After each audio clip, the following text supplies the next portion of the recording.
Olá, meus queridos alunos e alunas. Quanto tempo nós nos vemos, né? Pois é, estamos agora tendo que improvisar aí para a gente se encontrar e dar prosseguimento ao nosso trabalho.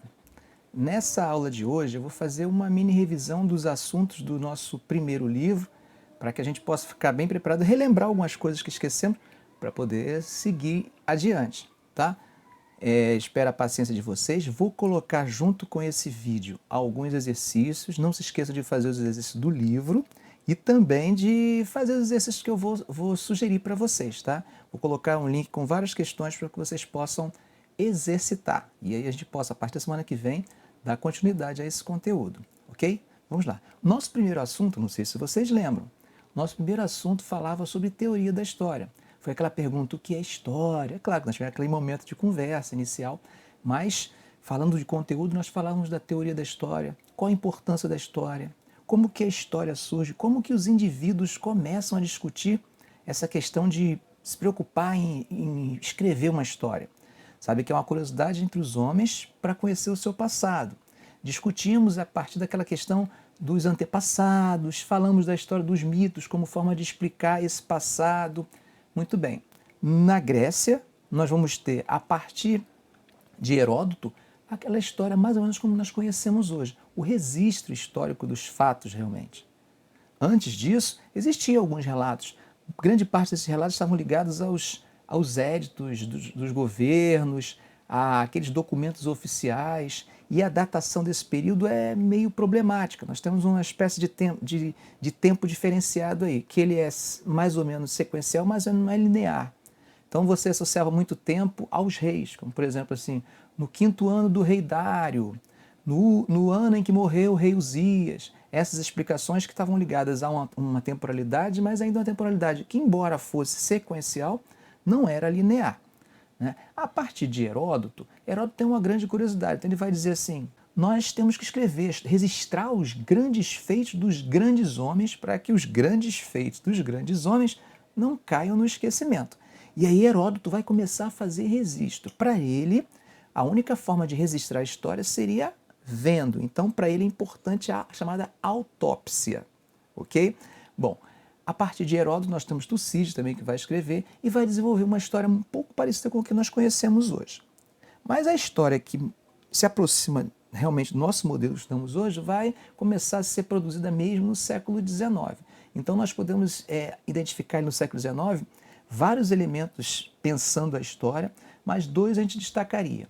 Um seria aquilo que a gente chamaria de historicismo, ou história positivista, cujo principal representante seria Leopoldo von Ranke. Do outro lado, nós temos o chamado materialismo histórico, de inspiração marxista. Embora Marx não tivesse o objetivo de escrever exatamente história, mas ele via a história de uma forma mais, vamos dizer assim, macro-histórica, mais estrutural, enquanto o Ranke estava preocupado em uma história mais linear, baseada nos documentos. Então, para Ranke, ele está influenciado pelo cientificismo do século XIX e, para ele, história tem que ter documento. Documento é como se fosse prova. E se a história não conseguisse transformar a sua disciplina numa ciência, ela não seria levada a sério. Havia uma preocupação desse tipo no século XIX em relação às outras ciências sociais também. Bom, no século XX há uma pequena mudança. Digamos que a partir da escola dos análises, nós temos um repensar dessa forma de escrever história. Não quer dizer que você nega totalmente, mas você começa a apontar para outras vertentes. Então, por exemplo, a história desde Heródoto, quando estamos falando de os grandes feitos dos grandes homens lá na Grécia Antiga, nós estamos falando, na verdade, de quê? Nós estamos falando da guerra. E são esses grandes homens que são dignos de fazer parte da história. Quando nós falamos no século XIX do Ranke, e estamos falando dessa história positivista, cientificista, é claro que sempre são os grandes vultos, os grandes generais, os grandes imperadores, os grandes reis. Eles são o objeto natural da história. A partir da escola dos análises, começa a discutir que a história é muito mais ampla. Se ela é mais ampla, a história ela está em tudo. Então você vai partir para a ideia de história total. Eu posso contar a história de qualquer coisa que eu quiser. Então, por exemplo, começa a discutir história das mentalidades, história das mulheres, história da morte, história das civilizações. E isso, qualquer coisa que você pode pensar, você pode construir a partir de investigações essa história. Então nós temos uma ampliação dessa possibilidade de contar a história. Logo também as fontes ganham uma maior probabilidade. Você pode agora ter outros tipos de fontes que não apenas aquela fonte escrita, documental, oficial. Ok? Bom, é claro que quando nós falamos de produção histórica do historiador, uma coisa tem que estar bem clara na nossa cabeça, que é a história ela é um diálogo entre o historiador e os seus fatos, entre o presente e o passado. Isso quer dizer o quê? O passado, ele morreu, ele está morto. Quer dizer, não tem como você retomar esse passado na sua totalidade. Então o historiador vai como um detetive tentando fazer uma reconstituição. Mas essa reconstituição nunca vai ser 100%. Por quê? O olhar desse historiador está aqui no presente. Então, por mais que ele olhe para o passado, ele está carregado das suas convicções, das suas formas de enxergar o mundo, das suas concepções, e essas formas elas vão acabar influenciando na forma como ele vê esse fato que está no passado. Okay? Isso é importante. É exatamente isso que transforma a história em ciência. O quê? Essa consciência. Porque essa consciência faz com que o historiador tenha um maior cuidado no uso com as fontes, na crítica, na análise dos documentos e na busca por cruzamento de fontes até que ele possa chegar a uma narrativa mais próximo possível. Jamais será 100%.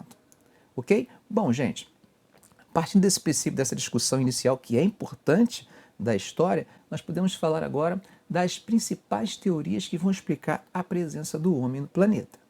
Então nós podemos falar de duas teorias, e quando eu falo de duas teorias, eu estou falando para o mundo ocidental. Uma seria o criacionismo e a outra o evolucionismo. O que seria o criacionismo? Criacionismo seria aquele conhecimento que a gente adquire no meio religioso. Quando eu digo religioso, inclusive na nossa cultura cristã. Por mais que às vezes você não frequente uma religião ou outra, nós estamos imbuídos, misturados dessa cultura cristã. Então nós acabamos tendo esse conhecimento, independente de crença, sobre o chamado criacionismo, que Deus criou o homem, no princípio criou Deus o céu e a terra. Muito bem. O outro modelo é o evolucionismo. O evolucionismo, ele nasce no século XIX e tem um viés científico. Logo, na escola, nós vamos estudar mais o quê? Exatamente o evolucionismo, que parte de teorias ligadas à ciência. Quando a gente estiver estudando esse assunto aqui, eu gostaria de pedir a vocês que não confundam com o elemento religioso. Aqui nós temos o objetivo de estudar, nos preparar para fazer provas que exigem conhecimento de nós o quê? De que tipo? Um conhecimento científico, ok? Seja para prova do Enem, vestibular ou até mesmo um concurso público. O evolucionismo é algo muito mais amplo, mas nós vamos nos conter apenas na questão do homem. Então, a evolução do homem se daria a partir da sua transição da chamada seleção natural pelo planeta. Nessa transição, ele vai desenvolvendo técnicas. Essas técnicas vão diferenciar os diferentes momentos da vida humana. Então, nós temos vários períodos. Eu vou tratar apenas de dois aqui para ficar bem simples, nós podemos ver outros depois, mas os dois principais, que seria o chamado Paleolítico e o Neolítico.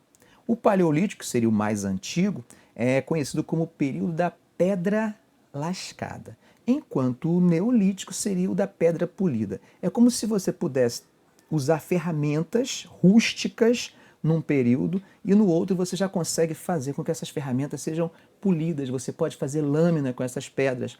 É claro, outras atividades também estão desenvolvendo. No Neolítico nós vamos ter um período chamado de Era dos Metais, onde você tem o cobre, o bronze e o ferro, em momentos diferentes, como um avanço tecnológico. A partir da invenção do fogo, quando eu digo do fogo, eu estou falando da produção desse fogo de forma artificial, não aquela combustão natural. Todo mundo já conhecia o fogo, mas não sabia como produzi-lo. A partir desse momento que o homem começa a produzir o fogo, controlar esse fogo, ele passa também a cozinhar, ele passa também a ter como forjar as suas ferramentas. Então ele vai fazendo uma espécie de apêndice do seu corpo. Com esse apêndice ele vai conseguir caçar animais cada vez maiores e assim por diante. Bom, no finalzinho do Neolítico, nós temos aquilo que se chama de Revolução Neolítica ou Revolução Agrícola. Isso gera uma transformação muito grande na vida desse homem, Por quê? Porque a partir desse momento em que ele é capaz de domesticar animais e de plantar, ele deixa de ser o quê? Nômade. Até então, esse homem que nós falamos é um homem nômade. A partir desse momento, ele consegue ser o quê? Sedentário. E é a partir desse momento em que o homem se torna sedentário que começa a haver uma concentração populacional. E aí pense comigo, se há uma concentração populacional, se o homem agora é sedentário, ele pode domesticar animais, pode trabalhar com agricultura. Minha pergunta é, qualquer lugar ele pode fazer isso? Não. São locais específicos. Esses locais específicos têm uma característica que é a abundância de água. Então já sabemos que é perto dos rios. É perto dos rios. É aí que vai começar a surgir as chamadas civilizações hidráulicas ou sociedades hidráulicas. Como exemplo dessas sociedades hidráulicas, eu posso citar a Mesopotâmia. A própria palavra Mesopotâmia significa entre rios. 2 rios vão dar origem a diversas civilizações. Então, entre rios, quais seriam esses rios? Os rios Tigre e Eufrates. É aí que surge a civilização mesopotâmia. Em torno de 1900 a.C., vai surgir nessa região a civilização babilônica. Dentro dessa civilização, eu destacaria para vocês a figura de Hammurabi. Hammurabi, ele vai ser o primeiro produtor de um código de limitação do poder do Estado. É, aquilo que a gente chama de Lei de Talião, que vai regular as relações de justiça. O que seria a Lei de Talião? Dente por dente, olho por olho, que a gente conhece. Vou dar um exemplo. Imagine que você é um construtor e você constrói um prédio e você vende esse prédio. E aí a pessoa passa a morar nesse prédio e morre, e essa pessoa tem um filho. Perdeu o filho no desastre. Se você tiver um filho, segundo o código de Hammurabi, esse seu filho deveria morrer, para você sentir a mesma dor que ele sentiu. É um troço aparentemente cruel, né? Mas se a gente pensar sobre o ponto de vista do avanço da ideia de Estado e de justiça, começa ali. Aproximadamente ali em 1300 a.C., surge o Império Assírio. O Império Assírio vai se dedicar muito à arte da guerra. Então nós vamos ter, por exemplo, o desenvolvimento pelos assírios de tropas de arqueiros, carros de combate, cavalaria, ou seja, essas atividades militares vão se desenvolver muito com os assírios. Eles vão dominar regiões como a Síria, a Palestina e o Egito. Em 612, nós temos os caldeus, formando o segundo Império Babilônico.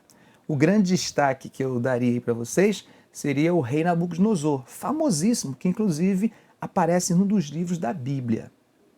No nordeste da África, nós temos o surgimento do Egito. O Egito vai surgir em torno do rio Nilo.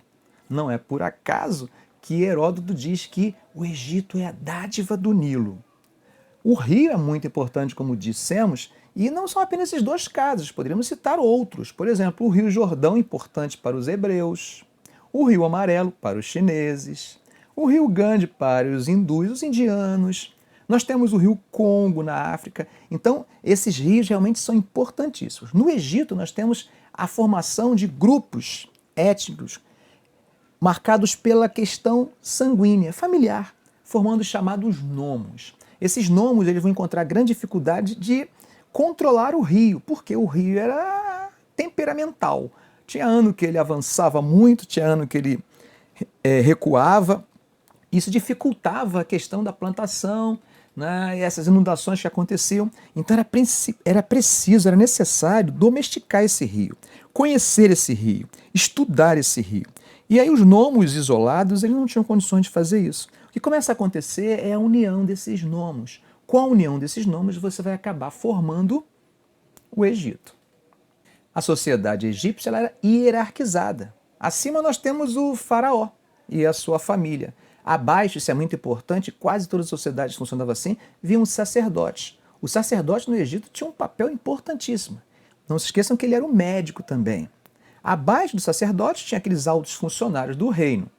Depois nós temos os nomarcas. Olha a figura do nomarca aparecendo. Quem era o nomarca? Era o líder daquele nomo, antes da existência do Egito. Depois nós temos os guerreiros, os escribas, os artesãos e camponeses e, por último, os escravos. eu não posso deixar de falar para vocês, de lembrar que já falamos isso em sala de aula, que para o Egito a morte importava mais do que a vida. Então, na verdade, vocês viviam a vida em função da morte. E isso tem uma grande importância para o desenvolvimento do conhecimento e da ciência no Egito. Como eles imaginavam que os corpos deveriam estar intactos após a morte, eles vão desenvolver altas técnicas de embalsamamento. E essas técnicas de embalsamamento vão acabar fazendo com que eles conheçam muito bem o corpo. Lembra que eu falei que os médicos, os sacerdotes eram médicos? Tinha uma importância muito grande isso. Eles acreditavam que após a morte tinha que ser conservado o corpo, porque a alma um dia voltaria. E se encontrasse esse corpo danificado, não poderia entrar. Isso vai desenvolver, por exemplo, a tecnologia de construção para a construção das pirâmides, que são construções maravilhosas, complexas e que têm como fundamento, como elemento inspirador, a ideia de morte. Então você tem desenvolvimento de astronomia, você tem desenvolvimento dessa construção, da engenharia, da geometria, da medicina, em função dessa ideia de morte. O faraó era tido como uma espécie de representatividade, de representante do deus Ra. Então, a figura do faraó tinha uma imponência muito grande, as pessoas praticamente o reverenciavam. Outro povo muito importante da antiguidade são os hebreus. Os hebreus vêm daquela região da Mesopotâmia e vão acabar migrando para a Palestina. Chegando à Palestina, eles passam ali um tempo, vão se desenvolvendo em grupos familiares, né? Esses grupos vão crescendo até que eles acabam migrando para o Egito. No Egito eles ficam em torno de 400 anos, os últimos anos como escravos. Depois de 400 anos eles retomam de novo o seu caminho de volta para a Palestina. Chegando na Palestina, vão enfrentar vários povos, e aí eles já estão organizados em tribos. Os seus líderes nessas guerras contra esses povos são chamados de juízes. Depois desse período inicial, quando eles se estabelecem mesmo, você tem a formação da monarquia entre os hebreus. O primeiro rei hebreu foi Saul, mas Saul não teve descendente. Na verdade, quem sucedeu Saul foi Davi. Davi teve um filho, Salomão, que ocupou o trono.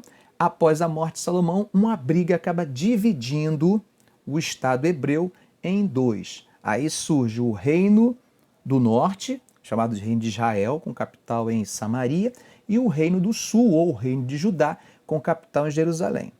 Ao longo da história, o Reino do Norte vai desaparecendo, vai se misturando e vai desaparecendo. Prevalece o Reino do Sul, que todos dois acabam sendo escravos de outros povos, como os babilônicos, os persas e depois os romanos. Tá? Durante esse período dos romanos é que tem o marco do nosso calendário, seria o nascimento de Cristo.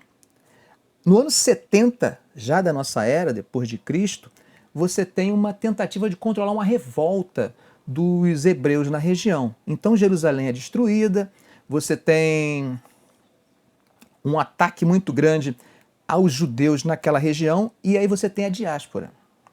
O que seria a diáspora? Diáspora seria espalhar. E aí eles vão pegar todos esses judeus e vão colocar em diferentes pontos do Império Romano. A ideia é que com isso você acabava com a resistência, de certa forma acabava até com o próprio povo. Só que eles tinham uma unidade cultural muito forte, pela religião, pela própria etnia, pelos costumes e ritos. Então a nação judaica ela permaneceu durante 2000 anos, mesmo não existindo um território fixo num estado. Tá? Depois de quase 2000 anos, em 1948, você tem a fundação do Estado de Israel na Palestina, onde judeus do mundo inteiro acabam migrando para a região. Quando falamos dos fenícios, lembrando logo de mar. Por quê? Os fenícios acabam se desenvolvendo em várias regiões ali do Mediterrâneo, eles vão desenvolvendo comércio. Né? Essa atividade comercial compensava a falta de terras férteis de irrigação para a agricultura. Aos poucos eles vão se espalhando, vão criando novos povoamentos, criando novos portos ali naquela região do Mediterrâneo, com destaque inclusive para Cartago, que era um dos mais importantes portos da antiguidade e cidades da antiguidade, que acabou enfrentando inclusive o Império Romano e quase que consegue vencer Roma, da época do Amílcar e do Aníbal. Outro povo importante são os persas. Os persas eles dominavam, são de originários lá daquela região onde hoje é o Irã. Eles acabam dominando Síria, Palestina, Babilônia. O império deles vai avançar, inclusive, em direção à Grécia. e eles acabam sendo derrotados finalmente pelos macedônios, na época de Alexandre. Depois de falarmos das civilizações orientais, ou simplesmente Antiguidade Oriental, vamos entrar agora na chamada Antiguidade Clássica. Quando se fala de Antiguidade Clássica, está falando de Grécia e Roma. Hoje vamos falar apenas da Grécia. Bom, a Grécia ela é extremamente importante para a gente compreender o mundo ocidental. É na Grécia que vai surgir a democracia. A ideia de governo do povo, essa cultura grega vai ter uma importância muito grande até hoje. A filosofia grega, o pensamento grego influencia a nossa sociedade até os dias de hoje. A Grécia ela surge ali naquela região onde nós chamamos de Ilha de Creta. Essa primeira organização dos gregos naquela região a gente chama de civilização minoica. E aí é um período onde a história ainda está muito difícil de você identificar, né? Você tem o rei Minos, famoso rei Minos, a lenda do Minotauro, o mito, né? Do Minotauro, do labirinto, o mito de Ícaro querendo voar, o sonho de Ícaro. Todos esses elementos estão ligados a esse período da história onde existiu um rei. O tempo é tão distante que não tem muita precisão. Quando a gente ouve falar do rei Minos, dá a impressão que esse rei viveu uns 600 anos, 1000 anos, não sei, porque parece que ele ocupa todo o período. Tá? Mas, na verdade, o que nós estamos no momento onde a história ainda não é definida como nós conhecemos hoje. Após a invasão dos dóricos, os gregos vão se espalhar e vão acabar fazendo aquilo que a gente chama de diáspora. Aí vão pegar pelo Mediterrâneo, vão chegar até próximo da Península Ibérica, aquela região toda, e aí você tem esse momento onde aquela monarquia que existia, mesmo frágil, não existe mais. Aí começa a se organizar as sociedades gregas em que? Naquilo que a gente chama de genos, por laços familiares. Tá? Nesse momento, a organização da produção econômica se dá de forma comunal, coletiva, e não existe propriedade privada. No mapa você pode ver um pouco dessa organização, como é que os gregos vão se espalhando, vão chegar às cidades-mães, colônias, a colonização grega, essa diáspora, como é que ela vai espalhar essa cultura grega. Temos que explicar uma coisa. Quando você fala de Grécia, nesse momento, nós não estamos falando de uma civilização, um povo organizado, não. Nós estamos falando de uma cultura, tá? Elementos culturais que transformavam os gregos em gregos. Então não quer dizer que eles são parte de uma civilização, de um império. Tá? O que os une é o elemento cultural. A história grega ela se divide em períodos. Então nós costumamos dividir ela em período pré-homérico, período homérico, período arcaico, período clássico e período helenístico. O período clássico é o momento exatamente onde está se desenvolvendo a democracia. Você está formando as polis. Essas polis estão se desenvolvendo. O que seriam polis? Essas cidades, esses locais onde você tem a ágora. A ágora é o local de reunião dos cidadãos. A ideia de democracia está nascendo. Vê que a própria palavra democracia vem do grego. Democracia, governo, povo, governo do povo. Temos que entender uma coisa. Aqui está se falando de cidadania, de cidadão. Só que, quem era cidadão? Só cidadão decidia, ou seja, na democracia grega, apenas os cidadãos participavam das discussões da decisão. E quem eram os cidadãos? É melhor falar quem não era. Quem não era? Mulheres, estrangeiros, artesãos, escravos. Então você vê que boa parte da sociedade não era cidadã. Ou seja, a democracia ela era restrita a um pequeno grupo, que a gente pode chamar de oligarquia. Mas é nesse momento clássico que se desenvolve a democracia, vai se desenvolver a filosofia, está se desenvolvendo a história, está se formando as polis, as cidades estão começando a se destacar. As cidades que eu digo aqui, cidades-estado. O que seria uma cidade-estado? Uma cidade que contém em si mesmo todo um país. Não existe ligação entre uma cidade e outra. É como se o Brasil fosse uma cidade, como se Portugal fosse uma cidade só. Uma cidade, mas é um país. Tem moeda, tem governo, tá? Tem território definido. Ou seja, é um estado. Quando eu digo estado, estado com E maiúsculo. Tá? Então eram cidades-estados. Como eu falei para vocês, o que transformava os gregos em gregos era a cultura. Mas não quer dizer que todas as cidades gregas tinham especificamente o mesmo modelo de prática cultural de forma absoluta. Não. Existiam elementos comuns, mas também existiam elementos diferenciados. A gente pode destacar aqui duas cidades que vão ser rivais e que têm características bem diferenciadas, em geral. Quais são essas cidades? Atenas e Esparta. Atenas é o centro dessa ideia de democracia. Esparta está vivendo um momento onde a guerra é muito importante. É como se existisse toda uma cultura ligada à guerra em Esparta, enquanto a ideia de Estado, de governança, de pensamento está em Atenas. Essas duas cidades vão ter uma importância muito grande na história grega. Como eu estava falando quando eu disse dos persas, os persas vão se expandir. E nesse momento que os persas se expandem, eles acabam indo em direção à Grécia. Chegando à Grécia, olha, vamos pegar várias cidades independentes, vai ser fácil dominá-las. E a Grécia vai sendo invadida. Inclusive eu tenho 2 vídeos aqui no canal, um falando sobre as guerras médicas, que é esse início que eu estou falando agora, e a outra sobre guerra do Peloponeso, que eu vou falar já já. Essas guerras médicas é o momento em que os persas invadem a Grécia. E o que a Grécia faz? Os gregos vão fazer para se defender dessa invasão? Eles vão ter que fazer algo que eles não pensavam em fazer ainda. Unir essas cidades-estados. Mas unir o quê? Formar um Estado único? Não. Eles vão formar uma confederação.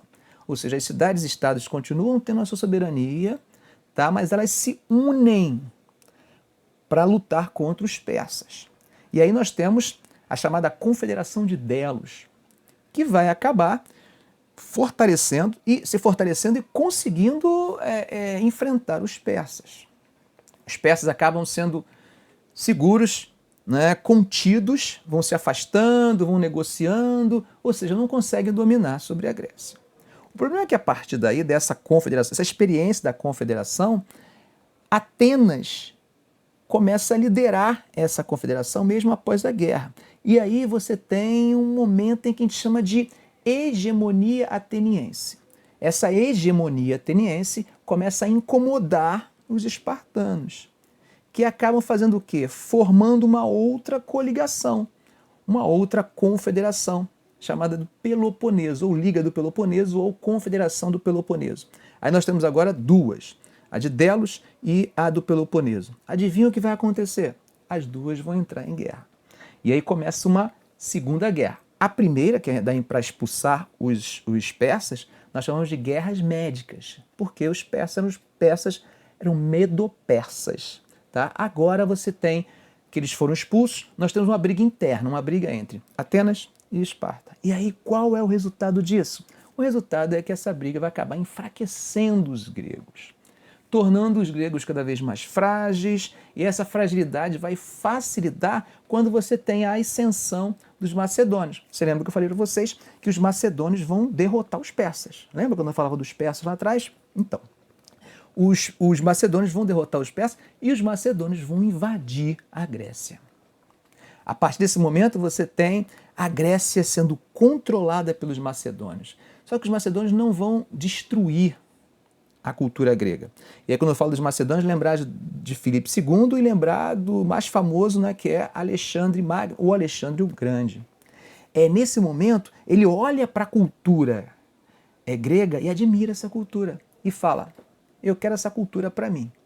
E aí, como eu quero essa cultura para mim, ele começa a pegar elementos culturais gregos e começa a copiar e a levar para outras partes do seu império, mais para o Oriente. Nesse momento, nós temos uma universalização dessa cultura grega, naquilo que a gente vai conhecer como helenismo, ou cultura helenística. Então, aqui você tem a passagem do momento do período clássico para o chamado período helenístico. Eu tenho certeza que você já viu esse filme, 300. Minha pergunta é, esse filme ele retrata qual das 3 guerras que eu vou citar? A guerra contra os macedônios, a guerra do Peloponeso ou as guerras médicas?